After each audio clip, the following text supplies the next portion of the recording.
Hello, जय हिंद दोस्तों। I hope आप सबका कोर्स कंप्लीट हो गया होगा। आपने बुक कंप्लीट कर लिया होगा। अब हम 10 इम्पोर्टेंट क्वेश्चन करेंगे जो बोर्ड में बार बार क्वेश्चन आते हैं, उसकी प्रैक्टिस करेंगे। कोर्स सबका कंप्लीट हो चुका होगा। अब ये क्वेश्चन को बार बार करेंगे, हम डेली सेट बनाएंगे। चलो आज 10 इम्पोर्टेंट क्वेश्चन देखते हैं।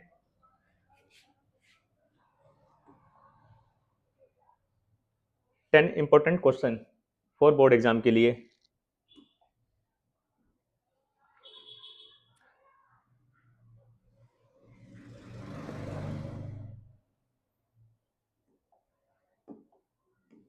देखो एच सी एफ 306 और 657 का एचसीएफ है 9 दिया है और एलसीएम इसका ज्ञात करना है। इसके लिए हमने एक फार्मूला पढ़ा था, first number into second number equal to LCM into HCF. ये एक फार्मूला आपने ये पढ़ा होगा। इसको हम थोड़ा बड़ा कर लेते हैं पहले। तो ये फार्मूला अप्लाई करेंगे। देखो एचसीएफ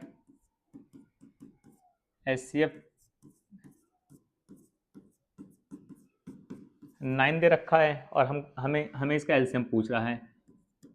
एलसीएम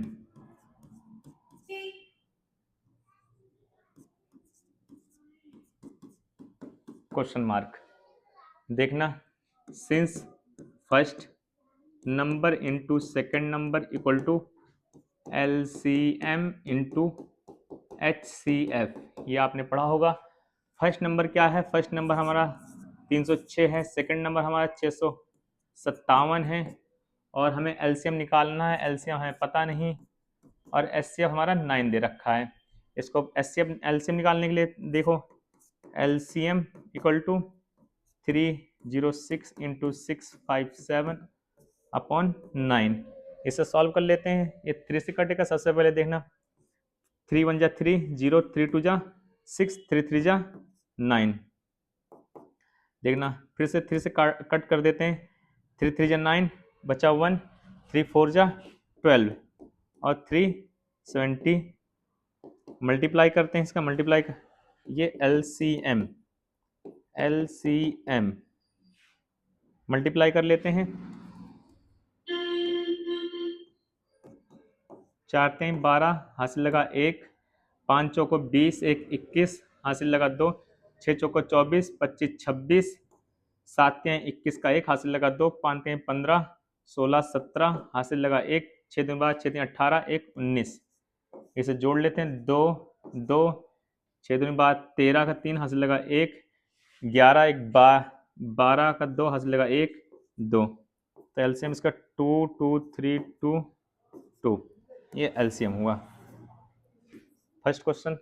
आई होप आप सबको समझ में आ गया होगा। फिर से समझाते हैं। एचसीएफ 306 और 657 का एचसीएफ 9 दिया था और हमें एलसीएम निकालना था। 306 और 657 का हमें एचसीएफ निकालना था।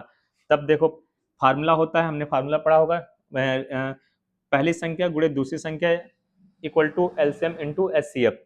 तो पहली संख्या हमारे 306 थी और दूसरी संख्या 657 इक्वल टू एलसीएम हमें निकालना था और एचसीएम 9 दे रखा था।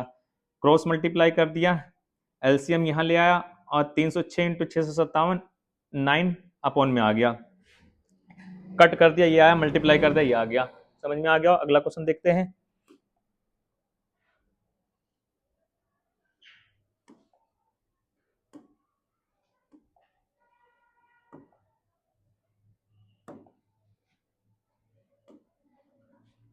एक आयताकार बाग जिसकी लंबाई चौड़ाई से 4 मीटर अधिक है का अर्ध परिमाप 36 मीटर है। बाग की विमाएं ज्ञात कीजिए।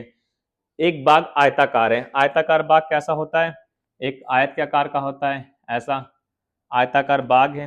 आयत आयत आयत का परिमाप होता है, आयत का परिमाप परिमाप परिमाप होता है लंबाई प्लस चौड़ाई गुणे 2। और क्षेत्रफल क्या होता है? क्षेत्रफल लंबाई गुणे चौड़ाई। तो देखो क्या कह रहा है, एक आयताकार बाग है। जो बाग है वो बाग है, आयताकार है। एक आयताकार बाग की लंबाई चौड़ाई से 4 मीटर अधिक है, सपोज की चौड़ाई x है, तो इसकी लंबाई क्या हो जाएगी x+4 अकॉर्डिंग टू क्वेश्चन है, का अर्ध परिमाप 36 मीटर है, अर्ध परिमाप 36 मीटर है, तो बाग की विमाएं ज्ञात कीजिए। देखो सिंस माना चौड़ाई x मीटर है अकॉर्डिंग टू क्वेश्चन लंबाई x+4, सिंस अर्ध परिमाप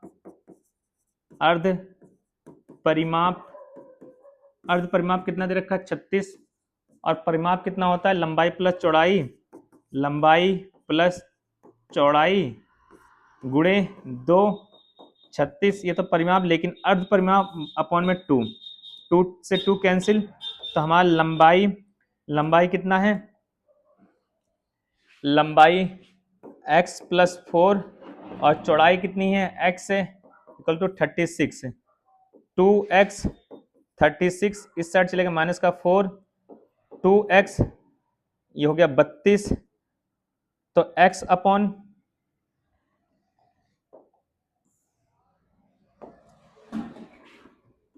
2x 32, x हो गया 16 दूनी 32, अतः चौड़ाई x इक्वल टू 16 मीटर, लंबाई x+4, 16 + 4 20 मीटर होगी। आप सबको समझ में आ गया होगा। एक आयताकार बाग था, आयत का परिमाप लंबाई प्लस चौड़ाई गुणे 2 होता है, और आयत का क्षेत्रफल लंबाई गुणे चौड़ाई, हमने माना चौड़ाई x मीटर है अकॉर्डिंग टू क्वेश्चन, लंबाई x+4, क्योंकि क्वेश्चन कह रहा है जो लंबाई है चौड़ाई से 4 मीटर अधिक है, सिंस अर्ध परिमाप दे रखा था 36 और परिमाप होता लंबाई प्लस चौड़ाई गुणे 2, अर्ध परिमाप बोल दिया मतलब आधा अपॉन 2 कर दिया इक्वल टू 36, 2 से 2 कैंसिल हो गया, लंबाई x+4 चौड़ाई x बराबर 36, सॉल्व कर दिया, x की वैल्यू हमारी आ गई 16, x 16 आ गई तो लंबाई x+4 थी तो उसमें 4 ऐड कर दिया 20 मीटर आ गई। आप सबको समझ में आ गया होगा। अगला क्वेश्चन देखते हैं।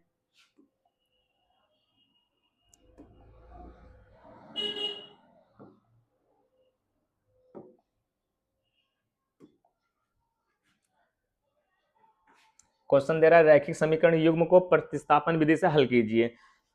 हमने समीकरण को सॉल्व करने की 3 विधियां पढ़ी होगी, आपने पीछे जब अपना कोर्स कंप्लीट किया होगा तो 3 विधियां पढ़ी होगी, विलोपन विधि, प्रतिस्थापन विधि और ग्राफी विधि। पहले वज्र गुणनखंड विधि भी हुआ करती तो सिलेबस से काट दिया गया है, बट अभी हमें क्या कह रहा है रैखिक समीकरण युग्म को प्रतिस्थापन विधि से हल कीजिए। पहला क्वेश्चन दे रखा है, चलो हम देखते हैं इसका। x + y = 40 दे रखा है और x - y = 4 दे रखा है, इसे समीकरण 1 मानते हैं, इसे समीकरण 2। समीकरण 1 से प्रतिस्थापन विधि, रुको, समीकरण 2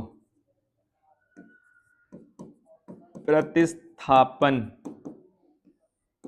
विधि। समीकरण 1 से x का मान निकालने पर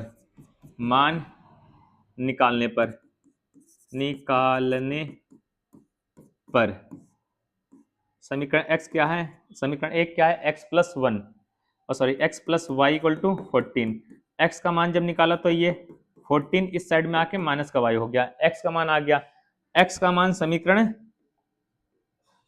मान समीकरण 2 में रख देते हैं। x का मान समीकरण 2 में रखने पर प्रतिस्थापन विधि में क्या करते हैं, समीकरण 1 से 1 का मान निकालते हैं, 2 में रखते हैं, फिर 2 से जो मान निकलता है 1 में रखते हैं, मान निकल जाता है। तब देखो x का मान समीकरण 2 में रखने पर समीकरण 2 क्या है, x - y = 4, x का मान आ गया हमारा 14 - y = 4, ये माइनस का 2y हो गया, 4 इस साइड में जाके माइनस का 14 हो गया, माइनस का 2y = माइनस का 10,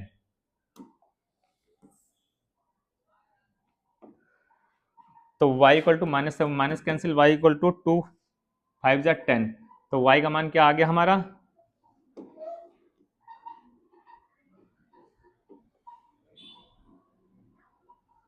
y का मान आ गया 5। अब y का मान समीकरण 1 में रख लेते हैं, y का मान समीकरण 1 में रखने पर, समीकरण 1 क्या है, समीकरण 1 है x plus Y equal to 14, y का मान कितना निकल गया 5, 14 x इक्वल टू 14 माइनस का 5 x इक्वल टू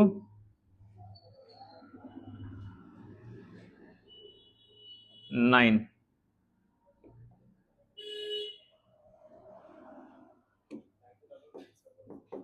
अतः x इक्वल टू 9 हुआ, y equal to 14, y equal to 5, y equal to 5 होगा।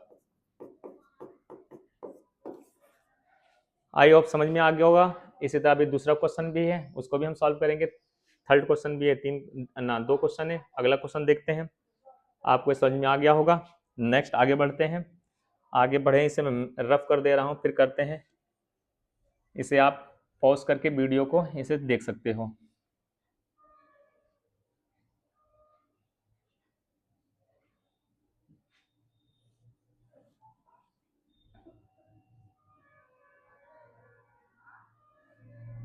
देखो क्या कह रहा है, समीकरण है question number 2, 3x/2 minus 5y/3 equal to -2। ये समीकरण 1 दे रखा है, और एक है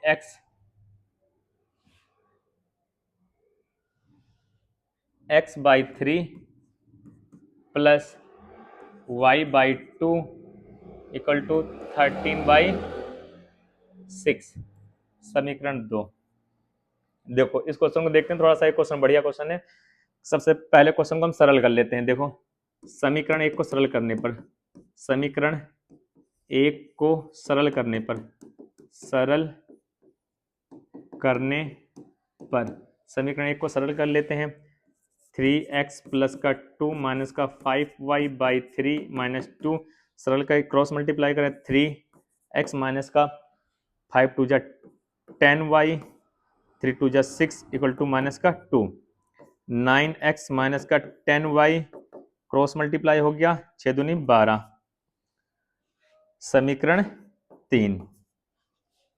समीकरण 2 को सरल करने पर, समीकरण 2 को सरल करने पर, समीकरण 2 क्या है, x प्लस 3 अपॉन y/2 इक्वल टू 13/6, समीकरण, इसको सरल करते हैं, देखना जरा, आई थिंक इसमें स्पेस कम पड़ जाएगा, देखना। क्रॉस मल्टीप्लाई कर दिया, 2x प्लस 3y, 3 2 जा 6 इक्वल टू 13/6, 6 से 6 कैंसिल, तो 2x माइनस का 3y इक्वल टू 13, ये समीकरण 4। अब इसे पहले जैसे सॉल्व कर लेते हैं। समीकरण 3 से x का मान निकालते हैं, समीकरण 4 में रखते हैं, समीकरण 4 से मान निकाल के 3 में रखेंगे, x और y का मान निकल जाएगा। जगह थोड़ी कम पड़ेगी, क्या इसे हम रफ कर लें, रफ कर लेते हैं। इसे आप देख लेना, इसे रफ कर लेते हैं, सरल कर लिया, इसे रफ कर दे रहा हूं।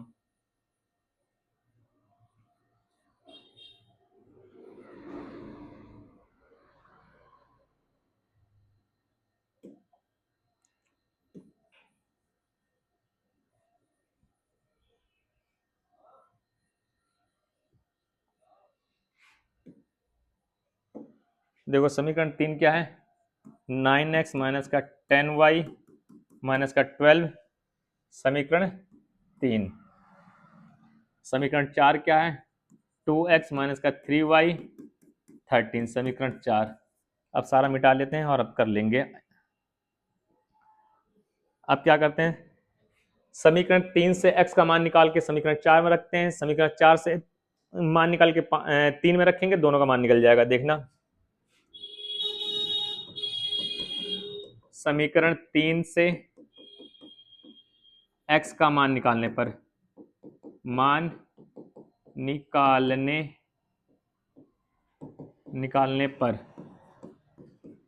देखना, समीकरण 3 क्या है, समीकरण है 3, 9x माइनस का 10y माइनस का 12, 9x माइनस का 12 इस साइड जाके प्लस का 10y या x equal to 10y minus का 12 बाई 9। x का मान निकला, x का मान निकाल के समीकरण 4 में रख देते हैं। अब x का मान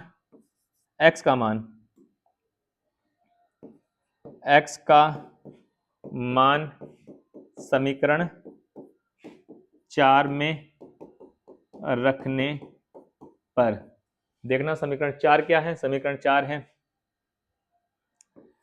2x माइनस का 3y इक्वल टू 13। देखो 2 अपनी जगह रहा, x की जगह क्या रख दिया, 10y माइनस का 12 अपॉन 9 माइनस का 3y इक्वल टू 13। इसे सॉल्व कर लेते हैं, ये पहले का था, इसे मिटा देते हैं। देखो इसे सॉल्व करते हैं, बड़ा अच्छा सवाल, देखना 10 दूना 20y माइनस का 12 दूनी 24 माइनस का 9 तिया 27 y, ये क्रॉस मल्टीप्लाई होगा 13 नम्मा 9 दूनी 18 9 तिया 27 का 7 हाथ से लगा 2 9 1 9 10 11 13 नम्मा 117। अब देखना 20y माइनस का 27y, 20y में से 27y घट गया तो माइनस का 7y, 117 इस साइड जाके प्लस का हो गया